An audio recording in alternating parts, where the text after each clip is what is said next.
I'm Janet Kolodner. I was asked to talk about the Cyberlearning program because I'm basically the one who made most of these slides when I was at NSF, so even though I'm not there anymore. And what I want to do, you heard this morning a lot about submitting to NSF. I was afraid it was going to be really boring, and I did not find it boring. I hope you guys didn't find it boring. I was quite happy with it, but you'll let me know later. But what I want to do now is tell you specifically about the Cyberlearning program. And I want to start by saying that I'm going to scare some of you. Okay? I know there's some of you here who think that you want to apply to the Cyberlearning program, and you're not even going to understand the things that I'm saying. So what I'm going to do at the end is I'm going to show you some examples of several other programs that you might want to apply to if this program isn't the right one. The other thing that, like Joyce said, I want to point out to Andy and Barry and Tammy. Where are you? I didn't see you. Okay. And Tammy, that feel free if you got something to add to what I say, and especially when people start asking questions. And feel free to ask questions as we go along. We'll see how it works. I might tell you not to, but we'll see how it works.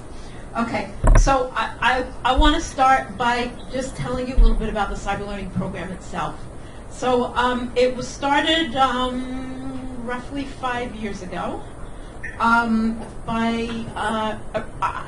the founding program officer for it, but it was thought up before that from some very wise people who understood that technology is at a point now where there are all kinds of things that we can do with it that might affect, might be able to positively affect education that you just couldn't do before. I mean, I remember I got my iPad right at the time I went to NSF 5 years ago. And when I held it in my hands and I was doing things with it, my mouth was hanging open, thinking about the possibilities of if kids could carry something like this around.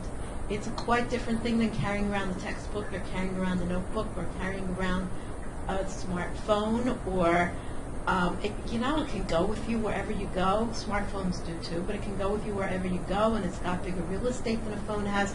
And there are just so many things you could do with it that you can't do with a laptop computer. So that's the kind of thing that people were thinking about.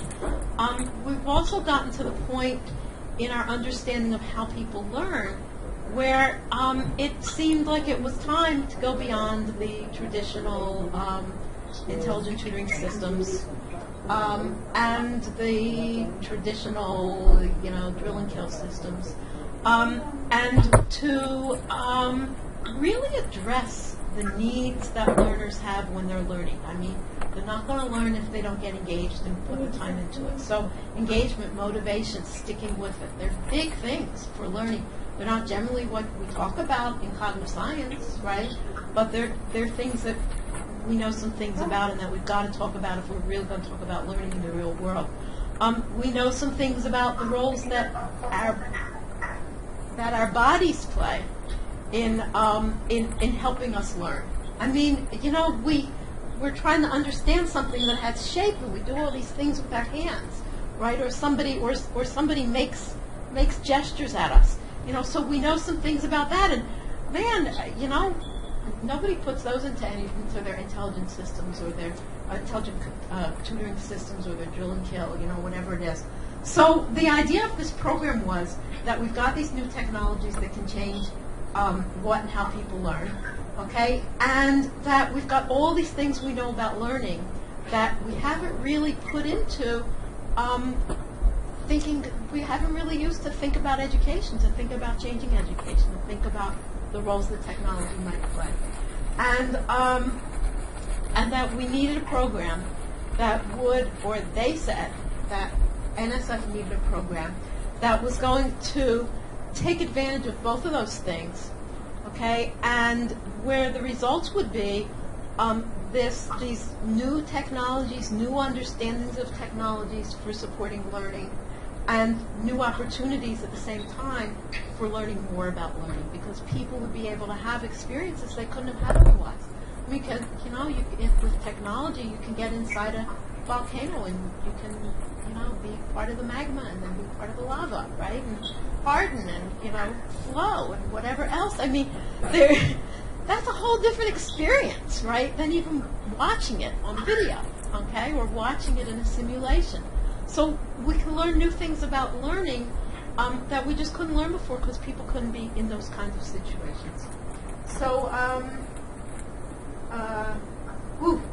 So the purpose of the program is to advance, design, and effective use of that next generation of learning technologies, not the stuff that's common right now, but the things that will be used 10, 15 years out regularly, to address pressing learning goals, okay, and increase understanding of how people learn and how to better foster and assess learning. I'm not going to tell you it's cross-directorate, but now I want to start telling you about how you go about doing that. What we tell people is, I don't generally tell people anymore because I'm not an NSF, but I still haven't trained myself not to say we, okay? But I was part of the we in terms of just thinking about what was needed in the community. First of all, we expect that every proposal is going to, right up front, make clear a pressing societal need or a really neat technological opportunity, one or the other, related to learning that somebody's going to address. So an opportunity might be, hey, there's this new kind of machine learning algorithm and it can put things into categories, and wouldn't it be neat if we could help people categorize using that? Or a new opportunity might be, we know how to build systems that can help people experience phenomena third person, but what if we could help build systems that could help them experience phenomena first person, right? Really get into it. There's a new technology coming out that allows that, so that would be an opportunity. A pressing societal need could, something that somebody posed today earlier as a problem was, you've got these people who have sickle cell anemia, or you've got people who have had organ transplants and they have to take medications the rest of their lives, right? And their parents are helping them do it and making sure while they're in high school, but now they're about to go into the world, okay? And they got to do it themselves. Well, there's a pressing need, okay? Another pressing need, we've got all these people who drop out of school. Why are they dropping out of school? We've got people who are passionate about things, they're very excited about them, and school doesn't do it for them. How can we help them to follow those passions otherwise? Okay, so those are just some examples of some pressing needs and some technological opportunities. And Bob talked this morning about STEM being important, but it turns out for the Cyberlearning program, it doesn't have to be STEM. So there's something that got funded that was helping adolescents learn pro-social behaviors, at-risk adolescents learn pro-social behaviors, and we've had English as a second language stuff that we funded, and history. There's a neat history one that I really like that we funded. So so the idea here with Cyberlearning is that we're addressing societal needs and we're taking advantage of technological opportunities. There's going to be some domain you're going to work in to do that, but that's the big thing. Now, the other thing is that that with the Cyberlearning program, what you're doing is you're proposing an innovation. An innovation is a different thing than an application. Okay, so you're not going to build, you're not going to propose to build the piece of software that's going to help somebody with sickle cell learn how to manage their sickle cell. But what you're going to do is you're going to suggest that there's certain ways of using technology and to afford social interactions and afford knowledge, looking things up, that will help people develop their identities as people who have to manage their chronic disease over the long term. And you happen to be doing that in the domain of sickle cell, okay, and doing that as an example that would work for other kinds of situations where not only where somebody's got to manage their chronic disease, but where you want to help somebody develop some change of behavior, right? There's an example of what an innovation is. Or you're going to create some new way of use technology to create some new way of having people interact with the computer when they're trying to understand something. That would be an innovation. Or a new way of using virtual reality software to experience and be able to affect the insides of what's going on in a deep, dark, hidden place where there are all kinds of natural phenomena, like inside an earthquake, or inside an earthquake, that's right. So inside a volcano, or underneath the crust of the earth, right? Or inside the blood vessels. Okay, that would be innovations, and you're working on the technology to allow that to happen, and you're going to do it in some particular domain that's representative. Okay, and that's your innovation. So what we want you to do is imagine that and invent the future of learning, the future of learning with technology. As Chris said before, right? He said 50 years from now we're not going to talk about cyberlearning. We're going to have technology infused in everything. So the future of learning. And we want you to take an iterative approach to doing that design. So what we want you to do is say, look, there's this stuff that the literature can tell us about what's hard about doing this thing that I want to accomplish. And there's this literature that tells us about how to do some of the things that I want to accomplish, but it doesn't take us all the way. And there's this literature that tells us about how people learn in these kinds of situations, or there's this literature that tells us about how people learn, but we don't know specifically how they do it in this kind of situation. So we want you to go, NSF wants you to go from, the pressing societal need or technological opportunity, okay, to ideas about technology use, your innovative technology use that is informed by what we know about learning, by what's possible with technology. And you're working on design. You never get it right first time around when you're working on design. So you're working on design. So you're going to start with the best you know right now, and you're going to make that clear in your proposal, right? And then you're going to do iterative development, okay? And you're going to do some observation. You're going to do some other data collection with each iteration that's going to help you not only to make, these ideas that you have about the technology, not only to make the technology more usable, but also to make the technology more effective, to learn some things about how to use it well. And the program also wants you to, as you're doing that, to be collecting data that would help you learn some new things about how people learn, or about fostering learning, or about how to assess learning, contributing back to all those some of those literatures that you took, that you were informed by.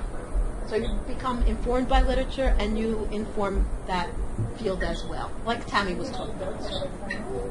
Okay, the innovation, okay, is going to be the thing you build, the piece of technology that you build, okay, and that you iteratively make better and better, is going to be representative of a new genre of learning technology, aiming towards new types. And you're going to design and build and iterate on some example, representative example from that type. And try to pull out some guidelines from what you're doing in that very specific domain, okay, that would help somebody else build the next one of these for another domain. So if you're working on technology for being able to, somehow immerse people in what's going on in the blood vessels and move things around in there and see what happens as a result, then somebody else ought to be able to use what you're learning about how to help somebody learn in that kind of environment to build the one where somebody's, the molecule inside the volcano, okay, or something else like that. So research to inform development that other people will do is what that's about. I already really talked about this. It's not just STEM. It's also not just formal education. Okay, it turns out that the Cyberlearning program has funded, the vast majority of what it's funded has been formal education, has been school or college. But the idea is really to learn about supporting learning. And it could be formal learning, informal learning. It could be doing things in the home. There were some things that got funded that were about families learning together. Something that got funded that was about learning out in the community park. So it could be anywhere. You're going to use any technology is fine. Usually people are not inventing new technologies. Usually they're inventing new ways of using technologies that are out there and new ways of integrating technologies that are out there. And you've got to aim beyond the state of the art. Right? If we know how to do it, if you know how to do it, it's probably not a research proposal. Okay? It's just a development proposal. So there got to be questions about how to do it. And the program wants to use, any scholarly literature on learning and how people learn that's relevant to the problem you want to address or the opportunity you want to address. Okay? So if you're looking at kids who don't know English doing well in school anyway, okay, then you're going to use literature about learning a second language, and you're going to use literature about feeling left out, and those are you're going to use literature about those things, okay, in addition to the standard learning literature that might be around. It's also just fine to be focusing on a collective learning together. Okay, it doesn't have to be a focus on individual learners. It could be focus could be on groups of learners learning together with each other. How do we do a better job of making that happen? Okay, and of course you have different ways of measuring when you're measuring the learning that an individual is doing than when your intent is to, know how a collective is learning.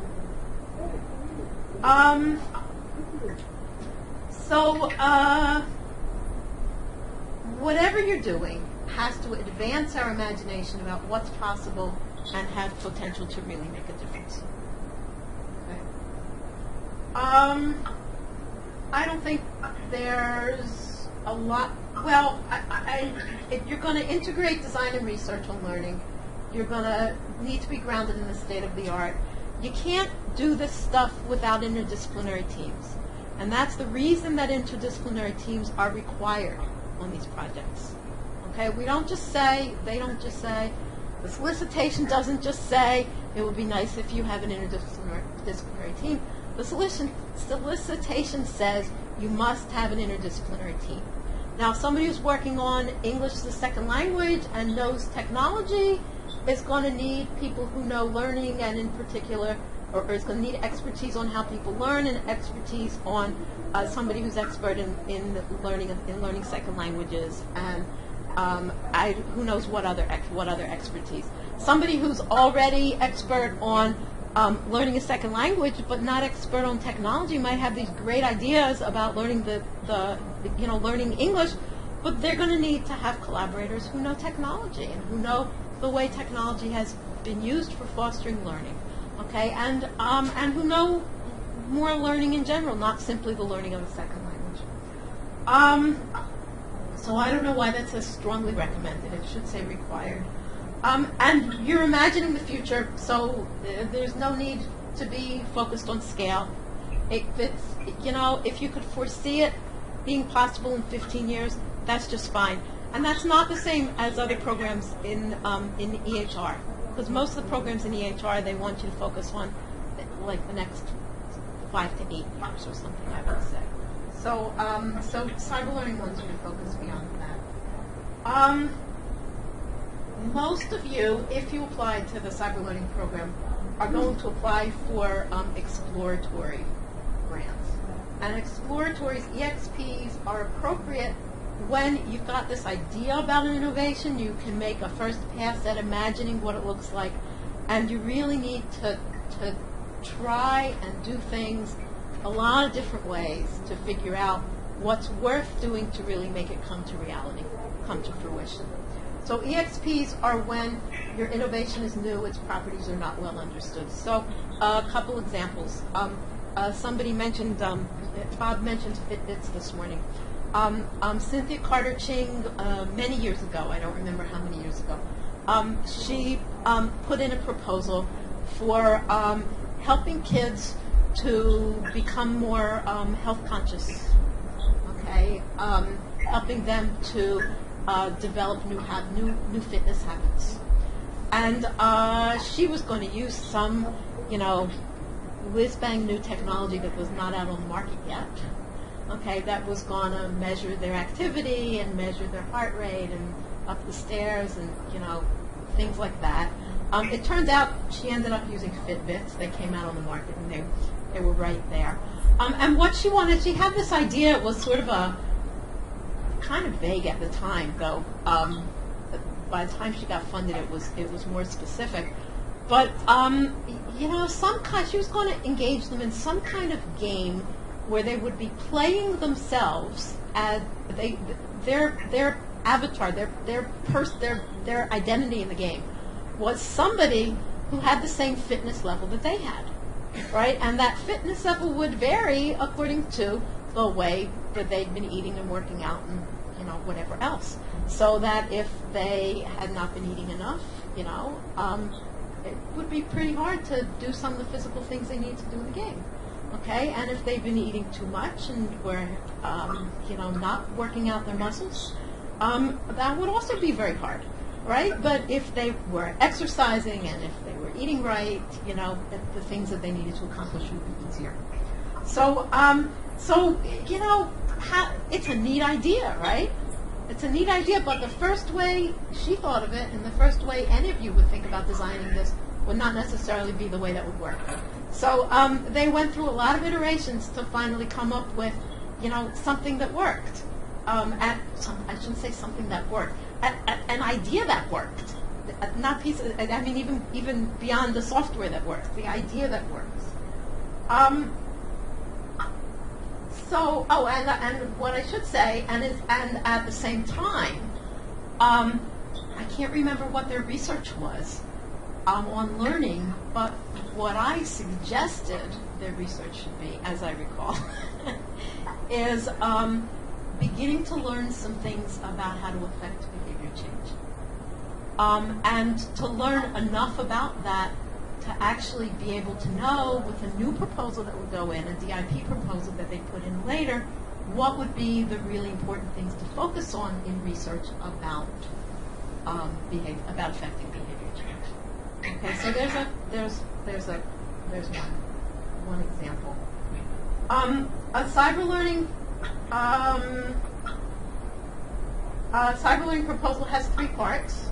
Okay, there's the technological innovation, there's the research advancing understanding of how people learn, and the research pointing towards broad use or transferability of the new genre. I already said that. And what is expected is that you'll do those 2 kinds of research in the context of your iterative design. So it's not like you won't be having some separate, we'll do research off on the side kind of thing. Okay? But the data you're collecting as you're taking your technology out there and trying it out is the same data that will help you to gain traction on your research questions. Oh, look at this, Tammy. Maybe you should say something about it.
And then, so this is an example of, they had this opportunity. There was somebody at University of Maryland in computer science who was making this nifty shirt that that had this these e-textiles that could do that.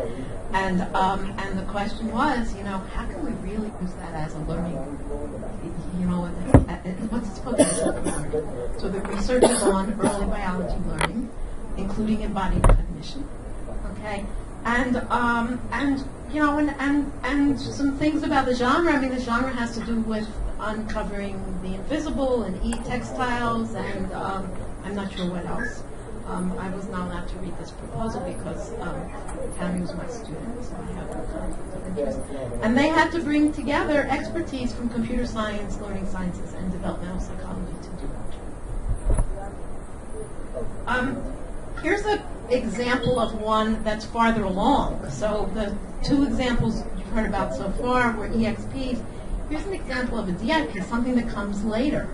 Okay, is the idea of using simulation theaters with computer vision so that they can see the improvised gestures that somebody is making. And I can't remember exactly what it was for. It was funded while I was there, but I don't know if I read this one or not.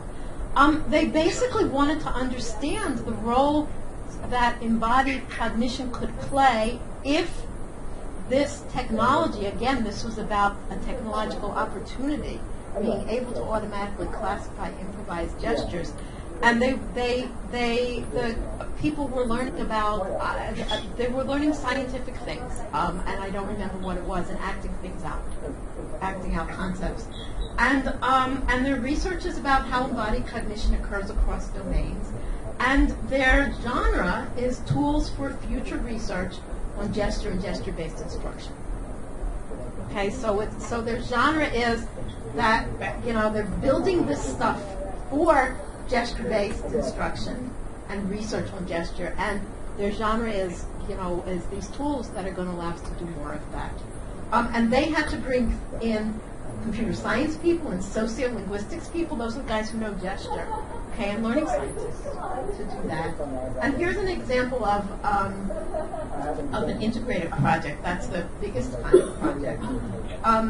This is, I should tell you who did this one. It's University of Illinois, Urbana-Champaign. It's, what's his name? I can't remember. Okay, this one's done by Mitch Resnick and Natalie Rusk and Mimi Ito. Okay, and what they want to do is they say, look, there's this Scratch program out there. It's wonderful. You've got all these people from high SES who are coming in and using it. They're learning lots of things about computing. They're following their passions. And you know what? There are all these kids who really ought to be taking advantage of it, and they don't have access to it now. Kids who don't have computers in their homes. Kids who don't have parents to introduce them to this kind of stuff. Kids who don't have teachers to introduce them to this kind of stuff. So what can we do? How can we make it more accessible and help these people who have had fewer opportunities to do computing in the past be able to move into doing the kinds of sophisticated stuff that's the kids with opportunities are doing. Okay, so they're studying the programming environment, the professional development, the kind of community tools that can be change agents, but they're also designing new sort of micro worlds for Scratch that would help kids to get excited and allow them to do something quickly without being overwhelmed, so they'll want to come back and do more. Okay, and they have some theory about what it takes to bring the kids in and keep them in, and they have ethnographers, social informatics people, computing people, law and policy people, learning scientists. I mean, this is a huge team. Okay. Another kind of proposal to cyberlearning is, I'm not going to talk about this. Should I talk about CAPS? I don't think so. Okay. So every project needs an important, you've got to have an important learning need or technological opportunity. A proposed innovation that you would iteratively refine, research advancing understanding of how people learn that requires the technology innovation in order to carry it out, and research promoting broad use and transfer to other projects of the genre. Okay. Pressing learning need could be drawing in underserved learners, helping learn. I went over all that. I don't have to say it again. And reviewers are going to look for a lot of different things. How important is it? How well have you justified it? How clear are you about what it will take to get there? Your innovation is going to aim beyond the state of the art. It's going to be a new or emerging learning environment or set of learning technologies. Should have the potential to transform learning. Okay? Can be futuristic, I said that already, and should have potential to spawn a whole new set of other things that are similar. That's the genre. Okay, so what counts as a genre? Did I say this already? Think about your innovation as representative of a whole set that are similar. I said that already. Should I say more about iterative refinement or not? No, I think I did it. Okay. What will reviewers be looking for? They'll be looking for what's your new genre. They'll be looking for how well is your first idea of what it should be informed by research. Research on a lot of different things, technology, learning processes, targeted population. They'll be looking for how well it addresses that purpose, that problem or opportunity that you stated up front. They want to know what the learner's experience will be like. And it's a really good idea when you want to tell somebody what a learner's experience would look like to show screenshots. The Cyberlearning program asks you to put 5 screenshots in an appendix. Other programs you apply to will not allow that. So you have to find ways to put your screenshots into text instead of text. The reviewers will want to know how well will what you aim to build serve as a model or represent a new genre, and how will you build it, how will you refine it, what's your starting point, what's your process. Research questions. Research needs to inform theory, and it could be informing theory about how people learn, so the processes involved in learning, about how to help people learn, fostering learning, how to assess learning, or how to design for learners, and it says and or. So the answers to your questions should require the experience of using your technology. I think I said that before. So your studies need to contribute to some branch of learning research. With an EXP, you're going to be doing a lot more with technology than you are going to be doing with research, but whatever research you do should help you, should shed enough light on your questions that you know how to do bigger research in the next stage. And I think that that the next thing I want to do is just go back to that, point I made previously about you needing good teams to do it. So you need to include all the expertise that's needed to achieve both your technical goals and your research goals. The solicitation tells you that you should have an advisory board and also have co-PIs. Okay? Your advisory board is going to be people, and don't be afraid to ask big, important people who you're scared of. Okay? Your advisory board is going to be people who can help you do the very best job that you could do. Tammy was talking this morning, okay, about, giving advice to people, having things written I would write all over the things that she wrote. She writes all over the things that her students write. That's the kind of thing that you want from your advisory board. You want them to be just helping you be the very best researcher you can be. Your co-PIs are going to fill in, in the places where you don't have expertise and you need some other expertise to achieve your goals. And the other thing that I want to say, and there's lots of different expertise on learning, I said that already, on the targeted content, on technology, on learners, on practices of educating in a targeted environment. If you're doing middle school, you better have somebody who knows middle school students and middle school teachers and environments. I'm going to bring them in a moment. Yeah, and one of the things that when I was there, started pushing my last year, is that your expertise should include people who know somebody or a set of people who between them have imagination about designing learning experiences.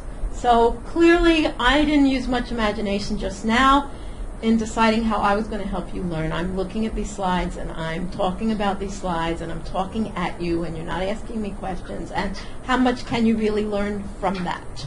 Okay? But we did spend some considerable time thinking about how we could help you become a community and how we could help you get to know each other. Okay? And so there are more things that are happening in the context of this day and a half to help you do that we've thought about. Okay, the whole experience of what you're doing in this day and a half is the learning experience, plus the interactions that you'll have with mentors, plus the writing that you'll do and the advice that you'll get on that, plus when you come back for the next workshop. Okay, that's all, design of the learning experience. Okay, when you're thinking about designing for middle schoolers learning science or for English language learners, being able to do the best they can, or for kids who have sickle cell, really learning how to take care of their sickle cell when they're independent, you want to think about the whole range of experiences that they need to have to be able to do that, right? And which parts of that are you going to be designing for, okay? And how are you going to take advantage of what's known about what they really need to be able to do to learn? Okay, if they need to be able to, if it's really hard to learn about Earth's processes, about geology by just reading about it, okay, and there are all kinds of misconceptions people have, okay, then there's certain kinds of manipulations of stuff that people need to do it, or there's certain kinds of, or maybe they need maybe that experience of writing on the molecule through the magma and through the lava and getting closer to other ones as it hardens and whatever. I mean, maybe that's what they need to do to really get it, or maybe that's what they need to do to really get drawn in and be excited by it, so that then they'll do the other things. It's important to think about the whole experience.